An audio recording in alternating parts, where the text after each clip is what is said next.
اکثر سننے کو ملتا ہے، اور یہ بات شاید ہمارے ذہن میں راسخ بھی کر دی گئی ہے کہ حقیقت وہ ہے جسے ہم 5 سینسز سے جان سکیں، یعنی کسی شے کو ہم دیکھ سکیں، سن سکیں، چکھ سکیں، سونگھ سکیں یا ٹچ کر سکیں، یعنی محسوس کر سکیں، تو تبھی وہ حقیقت ہے، ورنہ وہ حقیقت نہیں ہے۔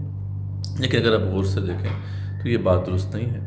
ہمارے آس پاس ایسے بہت سے حقائق ہیں جن کو ہم 5 سینسز سے نہیں جان سکتے۔ مثلا موبائل پہ آنے والے سگنل کو ہی دیکھ لیں کہ آپ میں سے کسی نے نہ اس کو دیکھا ہوگا، نہ سنا ہوگا، نہ چکھا ہوگا، نہ محسوس کیا ہوگا، نہ سونگا ہوگا، مگر اس کے باوجود ہم جانتے ہیں کہ وہ ہے۔ کیسے معلوم ہوا؟ کہ آپ کے موبائل پہ ایک میٹر لگا ہوا ہے جو اس سگنل کے امپیکٹ کو میئر کرتا ہے اور آپ کو دکھا دیتا ہے، جو آپ کو بارز کی شکل میں نظر آتا ہے۔ تو معلوم ہوا کہ حقیقت کو اگر 5 سینسز سے آپ نہ بھی جان سکیں، اس کے امپیکٹ سے آپ اس کے وجود کا پتہ لگا سکتے ہیں۔ یہی معاملہ اللہ رب العزت کا ہے کہ ان کی آیات سے ان کے وجود کا پتہ لگایا جا سکتا ہے۔